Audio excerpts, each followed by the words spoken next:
Okay, now, looking at that 8 hours, you're still gonna have to be, people are still gonna have to be in town to cover this on-call portion. Okay, which is fine, but you said $30 an hour if we get a call. Great. What are you looking at paying us if we don't get that call? I have put in the on-call standby pay at $5 an hour. Okay, now the issue, that's a little bit more than what it was before when we had second crew and stuff like that. Now the issue you ran into before is that everyone who lives out of town does not want to come here for peanuts. And so when you start looking at that and you look at our schedule, you look at the people who are actually in town, that live in town, Mike, Gloria, and me. So you're not going to start pulling people on 16-hour shifts to come all the way from Presque Isle or Caribou or wherever they live to come work for 8 hours to hopefully get paid $30 an hour for a call. Derek, it's a management decision when we get No, to I'm that point. just stating our concerns that I've heard from other employees as well. I'm not going to sit here every night, and I don't think Mike would or anybody else would every night and have to take the on-calls because no one wants to come down here. Not to jump, but I know for sure if we go to the 16s, out of the 3 full-time employees right now, we're going to lose 2 of them if we go to the 16s. I can guarantee you that right now. Doesn't make any sense. Because here again, like Derek just explained, we had issues with this before. When I first started on the ambulance, Ben was full-time. Ben can attest to this. Ben actually lived here 5 days out of the week to cover, 7 days out of the week to cover those 8 hours. Right now, the only 2 providers that you have in Van Buren are me and Gloria.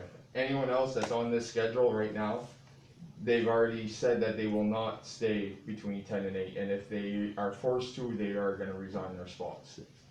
So, and I will be the first one to say that if we're going to go to the 16s, you're going to work 3 days a week, you get 36 hours, or 2 days you get your 36, and then be that on call.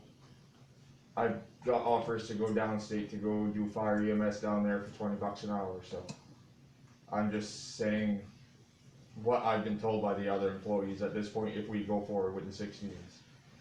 So that's just food for thought, just because of, you know, that 8 hours of maybe we get a call, maybe not. You know, a lot of people like you guys rather sleep in your own bed.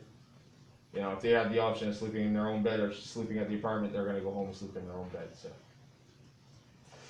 And I have had actual taxpayers come ask me like, what's going on with the ambulance department? What's going on here? What's going on there? Because they hear this, they hear that. Obviously, you know, we're struggling with this. You know, they've asked me and stuff, and I've actually had people tell me they have no problem paying the extra $1.5 million, $2 million if they need to keep an ambulance service here going 24 hours.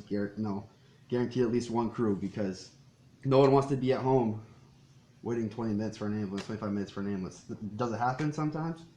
Yes, but you know, they have no problems, and I'm not, of course there might be some out there who don't have that. I'm just saying, I'm speaking for the ones who have approached me and said things to me like that. I mean, granted, I'm not sitting here to have you guys make up your mind. I just want you guys to know the employees' concerns, not just the management side of things. I get the management, and I get the budget, but we also work here, and we also, you know, we have our own concerns as well. So. Again, this is not all No, I know, I get that. brief, you know, this is all budget discussion, so Yep. we'll keep that. I can understand there was some overtime cost, but when did you advertise to get extra staff? Just 2 months ago? 3 months ago? There's a workforce all over the country, whether it's EMS or So, Everyone's gas hurting. attendants or waitresses, Everyone's hurting. for workers, but nobody wants to work. no, but here, when did you advertise? We've had advertisements last year too, What? and we got people, and then we lost people, and we put out again, and I worked on the answer on that, and then Luke came on. And We're gonna move on to the discussion. I'll just add one thing, and then it's important to remember this, is that we don't, are the managers, that none of our employees right now in this town have to do any on-call on other days. Caribou, 2 days you're on-call, at home, ready to respond, required as a full-time employee. So regardless of what's being said, if someone is a full-time employee, receiving benefits and whatnot from our department, if we tell them what the schedule's gonna be, and they make the choice to leave, that's perfectly okay. That does not mean that we can't make the decision. But right now, no one is on call at all, even on other days. So there is that option for us to make that decision, 24 hours, and we have people 2 days on call at an hourly rate to be determined. And if someone says the same thing, I'm going to quit, I just want you to know, we're taking charge of this department. We are going, if we make this presentation, and this is what we're going to do, accepting what people say, I get it, but this is what we're already know. So But you did say last meeting that you have to start paying your employees. It was mentioned right here. Because when we were talking about the highway. Right now, you're not paying, you're reducing.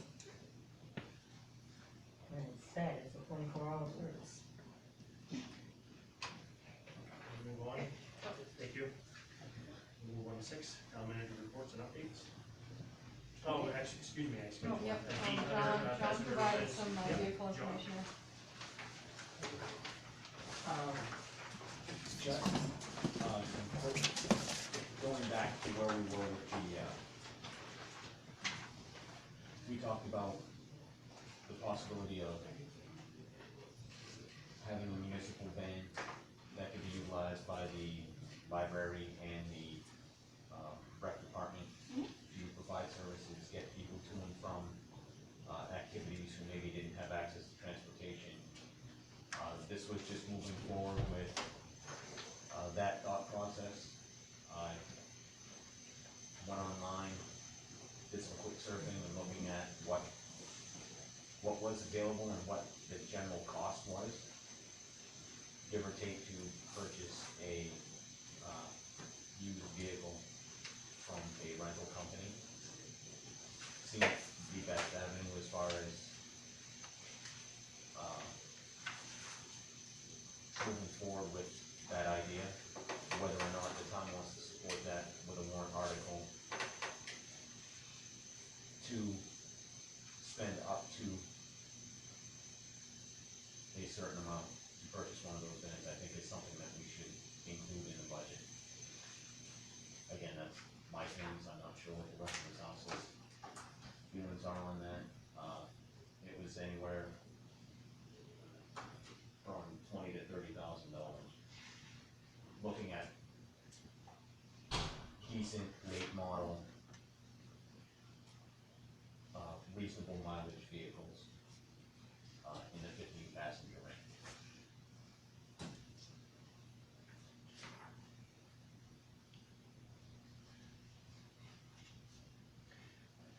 I don't disagree, I think it's a great idea. I think financially this year, I think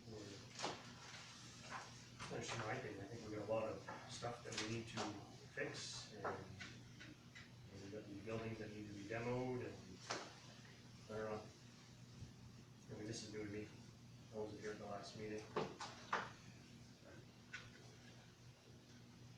mean, is there that much of a need where we need a transportation van? I mean, I don't know, did you get feedback? We met the rec committee, had kind of more of an extensive. Was it rec committee? Okay. Yeah, and also, I'm glad you did the research, because Father Dave and one of my updates on exactly working out with him, and we're working on a pilot summer project he's got funding for, and needing a second van, and NAA had said wasn't gonna be the van that they're gonna take out of service and buy new, which probably has less mileage and better treated than something that's been on the road potentially, but that's gonna be available maybe this November, October. And, since John, I don't know yet how many people are on the list, but if John was in the front of the list, then that is the same as the town and. Right. So, that may be one, the local, but still the question is, I think you're saying is if it's, you want to have as a potential appropriation and buy it, whether buying one right away or finding one for less. I know probably Dave, we're looking at if we can get the program going, our challenge is finding teachers. renting one, because the NAA one is not available. But I don't know if we're able, that organization is able to get part of the funding, we might be able to jointly buy it. I can tell you that, one of the way, yeah, that we might be able to fund it.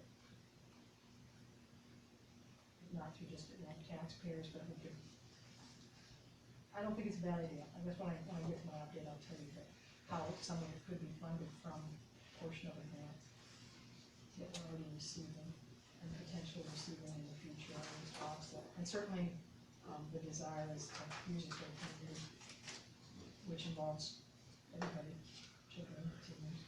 Yep. That's probably, Cause, Joe, you weren't here for the discussion, Yeah. just briefly. There are a lot of activities that take place,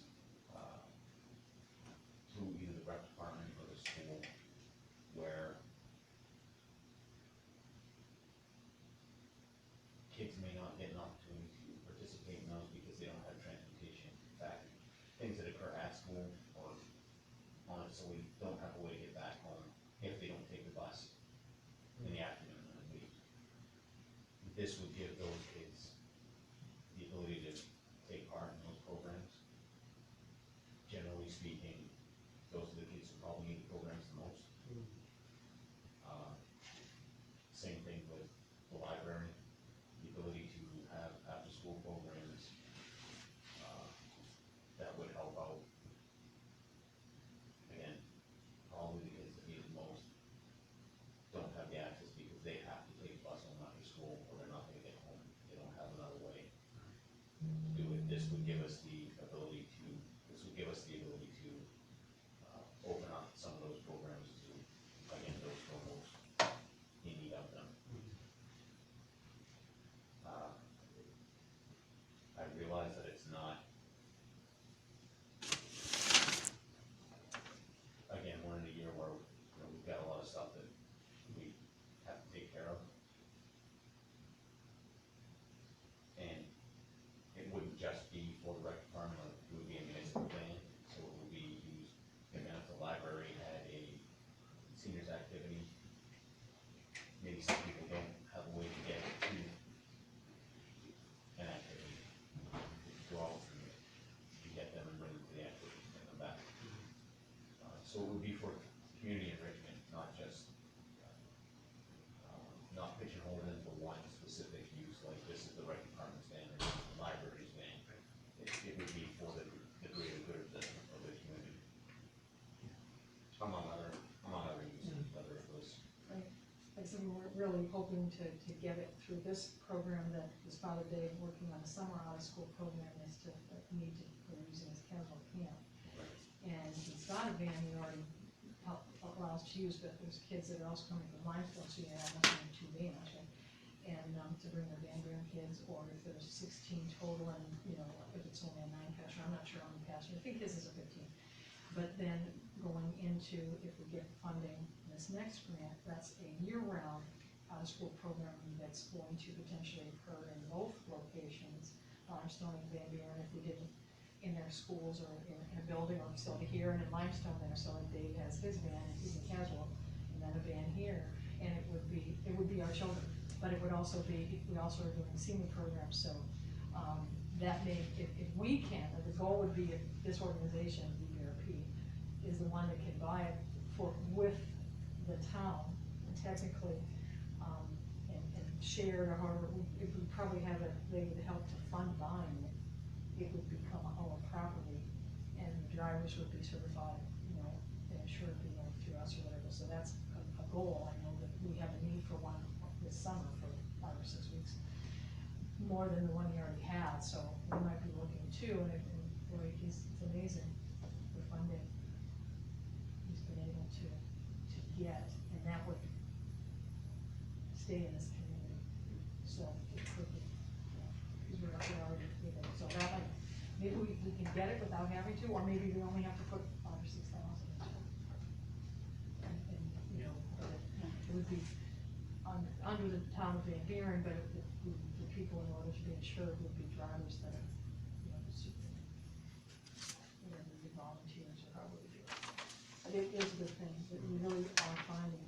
just in town, it's not like, you know, and maybe on a small group trip, with a small group of kids somewhere where, you know, you don't need a whole bus or something like that. Just really almost like a taxi service in town for activities, not just people can call and say, hey, I need a run per se. We do think. I do think it provides. Yeah. So that's It great certainly- research, I it would, certainly would. now I would say, Dave, if we're really looking to buy one, we can't get that one, you know, maybe this would be, wonder what they, That's a like great- I said, what they, cause they got rentals to start with, Yes. yeah. Is that they've already got one, that was great, John. Thank you, John. Is there anything else that we need to add? Yeah. So, That's Now we move on to 6, town manager reports and updates. so the last page, probably, or one of the last pages, is the State of Maine Department of Economic Community Development notification, which we receive when we are notified that, we will be funded for the grant. Of course, in bold, they say this does not mean that you have the funding, and I've already been through this, so the next stage will be, we have been funded, reserved a total of $100,000 for a project to tear down a hardware store and build, a park-like or greenish park facility on the site. And I'll begin the paperwork to get the phase 2 documentation done, the environmental reviews done. And also, we're putting together, RFPs, requests for proposals to go out for the first phase, which is the demolition. And we can't do that, we need to have it ready. Once the contract is signed and all the paperwork's done, and money's actually released by HUD, then we can start spending, so it's good for us, we can actually if we know we're getting close to being done, we can get we can put them out, start getting bids. So you don't wait and lose time, but you can't spend till then, so we'll wanna be, I'm assuming at least one of you might wanna work with me on this, and some of the paperwork and some of the RFP stuff, cause it'll help. So like I said, Paul working with Rick on doing the truck stuff, if there was something where I said, okay, let's, and we'll also have to do an RFP for an architecture engineering firm, potentially, just because if we use any of the grant funding for it, we would have to do that, and have someone put a bid in on it. If not, if the bids on the demolition, however we go about it, come in at that or close to it, the additional funding, our matching funding, we aren't, depending on if we're using, not taxpayers' dollars, but some of our other economic dollars that we have in different accounts, whether or not we need to go out to bid, or we can select the firm that we've worked with in the past to design it for us, based on all the right things that need to be done to engineer that lot to do what is important, so we got it. It's not real money yet, but I'll put a press release out for that, I'm sure Hannah wishes she was here. Right. She's in Minnesota, so we'll put a press release together, the states, we got that. And so the second one, it's underneath that says AmeriCorps grant approved, but waitlisted pending funding, and that's, the AmeriCorps grant is one that Dave and I are working together on, and we are the fiscal sponsor, so it's in the name of the town of Van Buren. And that is to bring $81,000, some cents, for 3 years, per year, for 3 years, to recruit, AmeriCorps volunteers to work with us on these, after-school programming with children, and seniors, and focusing on resiliency, whatnot. Well, they ran out of money when they got to, we're in what's called the rural grant category. AmeriCorps has categories where, large businesses, universities, companies have 8 to 25 AmeriCorps volunteers, big projects, you can see a university doing it. And, they all got funded, and by the time they got to the rural grants, there was only $13,000 left. There was a grant in front of us that was going into its second phase, which is year 4, 5, 6, so they already had 3 years of funding, and we will be in the same boat if we are successful, if we get this and have 3 successful years, the potential for 3 more years of sustainability. So there's only $13,000, there's a grant that needs $50,000 in front of it, but they're waiting for Recovery Act money that's been dedicated to the National Merit Force, so we think we're gonna get funded. So if we do, this is that funding where, guarantees that we're gonna, the challenge is gonna be recruiting, just like trying to get people to work right now, try to get people to work for something like poverty level as volunteer. There are people, we can recruit from out of state, we can recruit local, but the challenge, they're looking at raising the rate per volunteer, which they're not really volunteer, they're stipended, from like 16,000 to 20,000 a year. I mean, and it's literally a year commitment. And that's more of a challenge, you know, in AmeriCorps than say a Peace Corps person who wants to go over to that country overseas.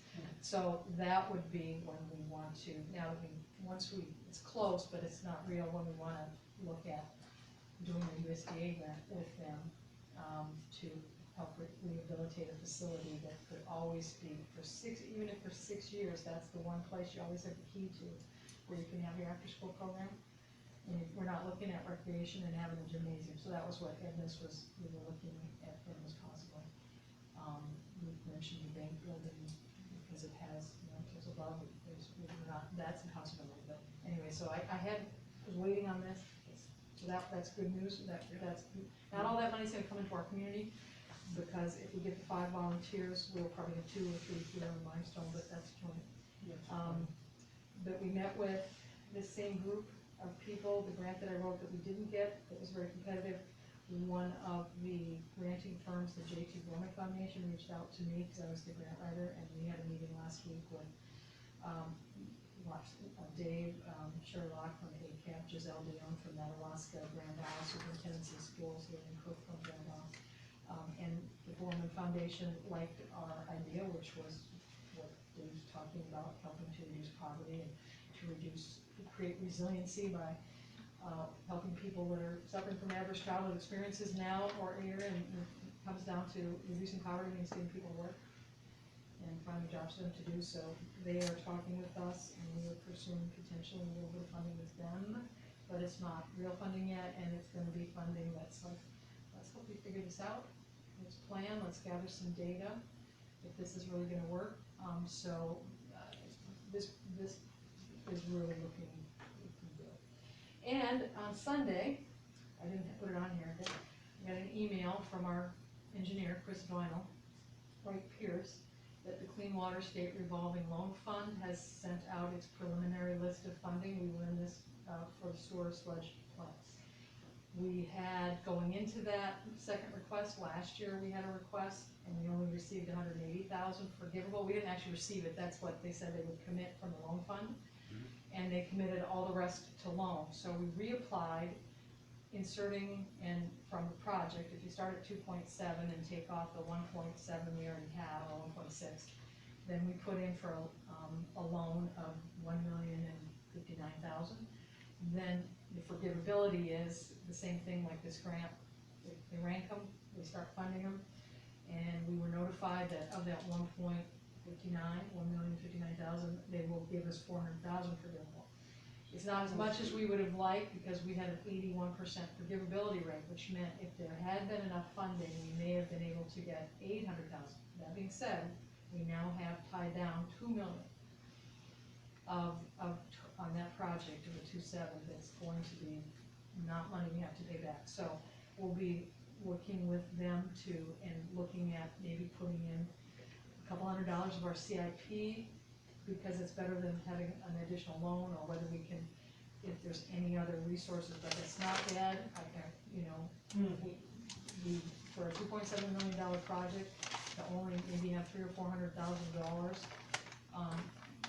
that's what we'll have to deal with. But the last loan that we have at the USDA that is a 4-year loan that we did the High Street project on, that was $660,000. We're paying $32,000 a year. So if we can knock it down a little bit with our CIP, or our surplus 102 with sewer to make it a little bit smaller. If it's one that's going to be spun out for 30 or 40 years, it's not going to be a huge increase. It's going to be much lower. It's going to be like in the 10 to 15. Or it's possible, we can roll it into the one that's currently paying, which only has about 8 years left. So those are all positive. The only thing pending is the Tech King, waiting on that, which for the ambulance and for the village. And other than that, I think what's going on with all the departments. Anything will move to. Not a stone left unturned, I think. It's in the You know, we're meeting here, the 24th. June, we're gonna be, the town meetings in the school gymnasium, elections are in the community center. Those are coming up quick, so we're gonna meet the budget committee tomorrow on these numbers, but I will actually, we will generate for you the budget with the other numbers for the council that we didn't see tonight, just didn't have time to have them side by side, show that they are. In terms of, sharing with the public or whatever, because when it comes down to whatever it is, sharing with the public. So, yeah. All right, we move on to council reports and updates. Lawrence, do you have anything? Paul? John? Really quick, a couple. Luke or Nancy, did we make contact with or get any further information on the solar update with the out-of-state folks? Yep, we should probably sit down again at some point and talk about that. Okay, maybe we can throw that on the, maybe, probably post-budget season? Yep. Okay. And then, as far as the town office getting back to, normal operating procedures and normal business. Yeah, we are. Yeah, well, already. a week ago, we went from 9 to 4, so it's supposed to open to 4, and this week it started, but I haven't had a chance to change the sound at the doors on off at 8:30. Okay. So 8:30 to 4, and that means we're still providing someone the opportunity to work from home because of spacing if need be, and managing phones, but we're open. I just got a date on the sign that it's 8:30 now. People still, most people just came and started calling the door, so. Yeah. But yes. Alright, excellent. That's all I have. Okay, perfect. I don't have anything, so move on to public comments. Yes, Was go the ahead. resignation a last minute thing here tonight for Ben? Not last minute, but tonight he's been in discussion with the management team for, several weeks. He was gonna be working with him for several months and trying to define goals, objectives for him, for us, and he wants to step down from the responsibility and be able to pursue his career and still maintain and work for us in our ambulance and everything. So far as your budget, are you gonna replace the directorship? Yes. You are? I thought, you have a lot of title, I thought you were part of it, that title. Did I have Well, time for that? no, what happens No. with Ben. Well, that's the rumor, okay? Ben's No. gonna continue doing billing, he's gotten very proficient at that, he's very, he's gonna, you guys are gonna continue to let, if there's something that needs to be ordered, we order, and he pays the bills, scheduling, day-to-day, some of those operational things, so that there's no, loss in that kind of thing, and continuing to advertise, recruiting, whatever, so. No, you can't deny that when a lot of overtime lately because of poor staff and people not coming into work. That's the thing. And yes, we do need to make calls. How many years have you worked for the ambulance service for? 41, 41 years. And how many years were volunteer? so far still is. A lot of I don't- according to the past before. I don't have no benefit. Yeah, but how long? Yeah, but- Well, Gloria, How long were you a true volunteer? I Gloria, specify, do you want to be a full-time employee? at my age, no, I'm not starting on Maine municipal. There you go. Actually, there is. Even when I was in my No, thirties, I you know didn't what, want no, municipal. there is an option Yeah, of that- social security, is. if there truly is, if a person says, this there just is, doesn't and work for me, when, because they're already, their money's just going to waste. no, and I did look into that, and yes, there was possibility, but it was refused. Was refused by our insurance company, No, by the council. by the council. I'm not this council. It's because back then they had a surplus in the Maine municipal that they overpaid, Ah, and now it's apparently just as cheaper than social So- security so, and that. do you want to be a full-time employee? And Well, now, I don't plan on going to school at my age. well, you're an Well, EMT. that's not the question. That's It not the came to question. It's a straight, Yeah. Full-time, you're an Full-time EMT, you're already employee. providing service. At full-time, then you get holiday But I'm not going on municipal. and, insurance, so, you know, yeah. We can have that conversation. We can have that this conversation. week If you'd like, see what it looks like. That's fine. Welcome aboard. Cause I don't need no benefit at my age. Well, you can turn down benefits, we'll just call you full-time. Yeah. No, Gloria, We'll talk about it. Gloria, this is, you know, all you, tell us, you know, you You know, are. but I hopefully you don't go with that, but you suggest that I took hours. Well, You don't I really know simply what- explained it the way it would be better understood in a different form. You know, Cause it's 24 hours, you can't deny that. And it's not like the old time where we were all from town. It's sad. And what we've reported lately, I mean, they've caused overtime. Can you imagine you're gonna travel 3 hours from here, and there's opening in your area? well, Gloria, it sounds like it's all work, apparently, you're gonna have to spend 2 days, be within the range. No. Whatever the $2 or $3 an hour, and you must respond if they call you. We're not doing that, so I don't actually think that, you know, when someone says, you know, that you're still getting full-time pay, that during this particular time, whether it's full day or, but anyways, it's for another discussion. You know, there's certain people We'll that are. talk, we'll talk. Yeah, well, Yeah. Okay, well, sorry. Yeah, anybody else? You're losing a lot of people in town. Sad. Oh, yeah. Okay, alright, c'est bon. Okay, Yeah. this is a good question. Okay. When do you, Are we adjourning, turning off cameras and stuff, or are we still on? oh, we can adjourn and then it's just a general question. Yes. Just a general question, okay. Okay, Got a yeah, I motion think to you want adjourn? Okay, motion to adjourn at 8:20, Joey, I'll second. John, all those in favor of adjourn the meeting? Motion carries. Guys, we'll get sign the warrants. sign warrants. Yeah, we've got a contract, got a warrant, and something else. Looks like the counselors. Oh, yeah, we have to, it's the Stewart rate, this has created the page for the rates and official. Yep. And this is,